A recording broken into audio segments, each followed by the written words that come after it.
Welcome back, everyone. Today we're taking a deep dive into something pretty crucial, especially if you're thinking about, those government exams like the UPSC, the SSC, or even banking exams. Oh, absolutely. These exams often focus on the intersection of technology and how the government uses it, right? Exactly. It's the eCourts Mission Mode project in India. We're going to unpack it all today. Sounds good. We've got a ton of info on this project from the very beginning to, well, all its future plans. So, Ready to decode it all. Could be pretty useful for those exams you mentioned. absolutely. Let's break it down. First off, what exactly is the eCourts project?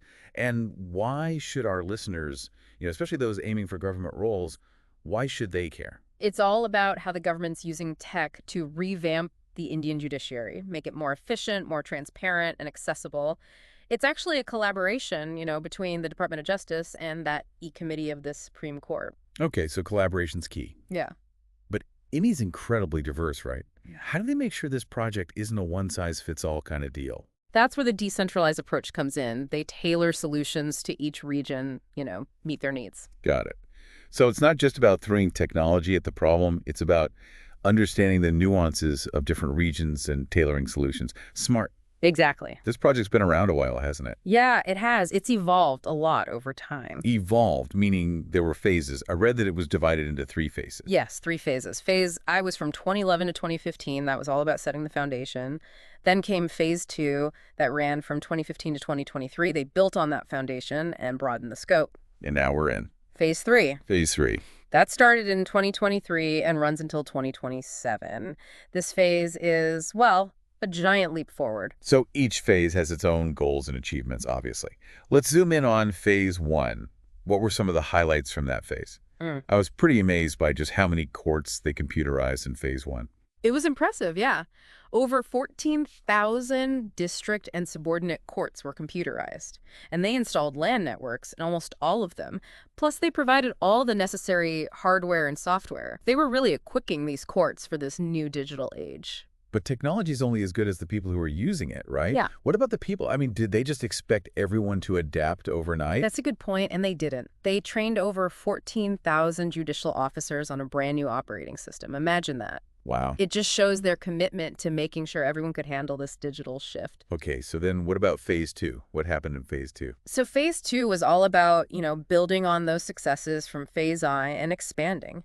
They computerized even more courts, and this time they connected almost all the court complexes with a wide area network, a WAN, Across the whole country. across India. That's incredible. It was a massive effort, and it led to the creation of the National Judicial Data Grid, the NJDG. The NJDG, I remember reading about that. It sounded Uh, pretty groundbreaking, especially for legal research. It is. The NJDG is basically this massive online library with case details, orders, judgments, all from district and subordinate courts across the country. Anyone with internet access can use it. It's revolutionized legal research. Wow. So transparency and accessibility, again, the 2 things we've been talking about. Right. And for our listeners who are prepping for government exams, this is a perfect example of how technology is being used to achieve those very things. Exactly. The NJDG, how it works, what impact it's had, that could definitely come up in those exams. It's a real-world example of how they're using technology to improve governance. Okay, so are you ready to jump into phase 3? This is the current phase. Yes, tell me about phase 3. I'm really curious about why they increased funding so dramatically. Like, it was 4 times the funding of phase 2, right? Yeah.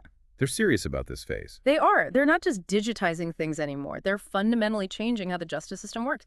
Phase 3 is all about creating a paperless court system, completely digital. No more paper at all. That's a huge goal. It is. They're digitizing all the records, expanding video conferencing for hearings, and they're even setting up online courts for certain types of cases. Wow. And they're also setting up something called ESOA Kendras across India. ESOA Kendras, what are those? They're facilitation centers to help people, especially in remote areas, access and navigate the e-court system. So they're making sure that everyone, no matter where they are, can benefit from all of this. That's the goal. It's fantastic. It really shows how committed they are to accessibility for everyone. And for our listeners, this focus on inclusivity is so important in effective governance. Okay, so we've talked about, connecting the courts, digitizing the records, and those ESOA Kendras. But what about the actual software, the software that powers all of this? Is it like one system for the whole country? Well, no, the Indian judicial system is very complex, so they created a special software. It's called the Case Information Software, the CIS. It's designed specifically for courts in India, Okay. and it's actually open source. Open source. Interesting. Yeah. Why did they decide to go with open source? Remember, we talked about adaptability and inclusivity. Open source software is perfect for that. It's cost effective, it's transparent, anyone can modify the software. It just makes sense. And for anyone studying for those exams, this shows a shift in how the government is using technology. They're using more open source solutions now. Exactly. It's definitely something to keep in mind. Now, imagine let's say you're involved in a court case, you're waiting for updates. Okay. In the past, you'd have to physically go to the court to find out what was happening or rely on your lawyer to tell you. Right. Well, with the eCourts project, you can get real-time updates. Oh, wow. That makes a huge difference for accessibility and transparency. Absolutely. They've got multiple platforms for these real-time updates. SMS messages, emails, a dedicated portal, even those information kiosks at the court complexes. They send out over 400,000 SMS messages every day and 600,000 emails. Plus, the portal gets over 3.5 million hits daily. Those are some serious numbers. People are clearly using it. They are, and it's made a huge difference for people who might otherwise be in the dark about their cases. It's all about empowering citizens and making these legal processes less, scary and confusing. Okay, so speaking of empowerment, let's talk about another important part of this project, breaking down barriers. Yeah. We mentioned the ESO Kendras. What else are they doing? Well, there's this really interesting initiative, the National Service and Tracking of Electronic Processes. Okay. It's called NSTEP. It's changing the way they serve summons. I can imagine how challenging that must have been in the past, especially in more remote areas. Yeah. How does NSTEP make things easier? Well, imagine someone in a village needing to serve someone in a city far away. NSTEP allows them to do it electronically. Makes the whole process quicker, more efficient, and less expensive. Wow. So it's like bridging the gap between rural and urban areas. Everyone has equal access to these legal processes. And for anyone listening who's studying for government exams, this is a great example of how they're using technology to make things more fair and address those administrative challenges. It is. And another great example is the judgment search portal. It gives free access to judgments from different courts, and anyone can search for them. Really? Yeah, you can search by case type, judge's name, even specific laws. It's a great resource for legal research. You don't have to be a lawyer to use it. So anyone can use it to understand legal precedents and judgments. That's incredible. It is. And for anyone prepping for those government exams, think about it. You could back up your answers with specific judgments. Oh, that's smart. Like bringing real-world examples into the exam. Exactly. It shows you really understand the legal system. So we've talked a lot about the eCourts project, what it does, how it works. But let's step back for a second. What kind of impact has this project actually had? It's had a huge impact in many ways. It's made the justice system more efficient, transparent, and accessible, which benefits everyone involved, from the people involved in the cases to the lawyers to the judges. Right. It's fostered trust in the judicial system, which is so important. And now justice isn't just for people who can afford it or who live in cities. It's for everyone, no matter who they are or where they live. This project is changing the whole justice system. It is. And it's still ongoing. Phase 3 is just getting started. There's a lot more to come. But before we get into the future, let's recap the key points for our listeners, especially those studying for exams. Definitely. This project is a treasure trove of information for anyone taking those exams. So first off, remember that this is a major initiative by the government. It shows how committed they are to digital governance and, reforming the judiciary. And it's not just about the tech itself, it's about using it to improve people's lives. And remember those key words: efficiency, transparency, and accessibility. Everything revolves around those three things, and each phase is built on the last one. They're addressing challenges, achieving real milestones. Right. Make sure you know the key features of each phase, what challenges they tackled, and what they achieved. Things like the WAN project, the NJDG, that case information software, ECA Kendras, and STEP, the judgment search portal, all of that could come up on the exam. Right. Don't forget about the human element either. This isn't just about technology, it's about people. Training the judicial officers, making the software easy to use, setting up the ECO Kendras, all of that is about inclusivity, making sure everyone can benefit from it. It all matters. And if you want to work for the government, understanding those nuances is crucial. It's about more than just knowing the facts. It's about the bigger picture. Okay, so we've talked about the history, the impact, all of that. What about the future? What's next for the eCourts project? Phase 3 is pushing the boundaries. They're using really cutting-edge technologies to make the judicial system even more intelligent and responsive. It's going to be fascinating to see what they do. So beyond the goals we've already discussed, what else is on the horizon for Phase 3? Like, what are some things our listeners should be aware of? Well, AI, artificial intelligence, they're going to be using AI and data analytics a lot more. AI. Yeah. What will they use AI for? Imagine using AI to analyze those case pendency patterns or to predict, like, future litigation trends. AI could even assist judges with legal research and help them make decisions. Wow. AI helping judges make decisions? That sounds pretty futuristic. It does. But it's happening. And think about the possibilities. AI could help prioritize cases, make those court processes even more streamlined. It could even offer personalized legal help to people. So it's like AI is making the whole system smarter, more efficient, and more, well, in tune with people's needs. Exactly. And for those of you out there thinking about joining the government, this is important stuff. Understanding these new trends, it's crucial. You have to be ready for the future of government. Technology is going to be a big part of it. Right. It's not just about knowing how things work now. It's about anticipating those future developments, Yeah. being ready to adapt. That's a great point, especially for anyone who wants to work in government. It is. Now let's think about the bigger picture for a moment. What about how this project affects society as a whole? Not just the courts, but all of India. That's a good question. I mean, a more efficient, more accessible justice system, that could have a big impact beyond the courtroom itself, right? Absolutely. A fairer justice system that works faster, a system that's more transparent, that builds trust, right? Like, And when people trust the system, it encourages economic activity because it creates a more stable, more predictable environment. And that can even empower people to be more active, more engaged citizens. It's all connected. it's like a positive chain reaction. The justice system gets better, society improves, and that leads to more stability, more prosperity. Exactly. And it all goes back to the idea that technology isn't just about, gadgets and algorithms. It's about using those tools to solve real-world problems. The eCourts project is a perfect example of that. It is. Okay, so let's wrap things up. What's the one key takeaway our listeners should remember, especially those studying for those government exams?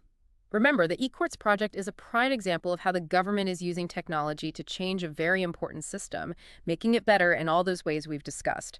It's all about innovation, collaboration, and creating a better future for India. And it's a story that's still being written. Phase 3 is just the beginning. Absolutely. Technology is changing all the time, and the government has to adapt to keep up. Right. So stay curious, stay informed, and be ready for those opportunities that come along. Great advice. Well, folks, that's our deep dive into the eCourts Mission Mode project for today. We hope you learned something new and that you enjoyed it.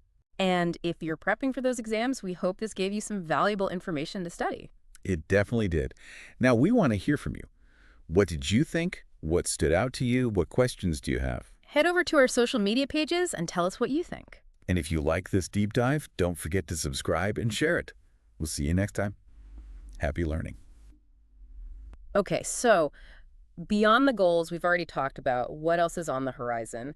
What are some of the potential game changers that our listeners should keep in mind? Well, AI, artificial intelligence, that's a big one. AI. Yeah. They're going to be using AI and data analytics more and more in this next phase. Oh, interesting. How are they going to use AI? Well, for one thing, they can use it to analyze those case pendency patterns, figure out why some cases take longer than others. Okay, yeah. And they could use AI to, predict future litigation trends, see what kinds of cases might be coming up more in the future. That makes sense. So, planning ahead. Exactly. Yeah. And AI could even be used to help judges. Help judges how? Well, with legal research, for one. And it could even help judges make decisions. Wow, AI helping judges make decisions. That sounds pretty futuristic. It does, but it's happening. It's not science fiction anymore. Huh. And it has a lot of potential, AI could help prioritize cases so the most urgent ones get dealt with first. Okay, yeah, that makes sense. And it could help make court processes even more streamlined, more efficient. And it could even be used to provide personalized legal assistance to people.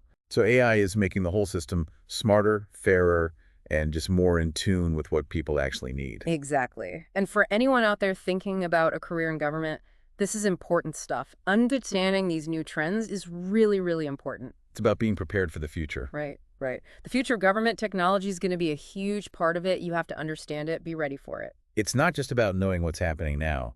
It's about being able to see what's coming next.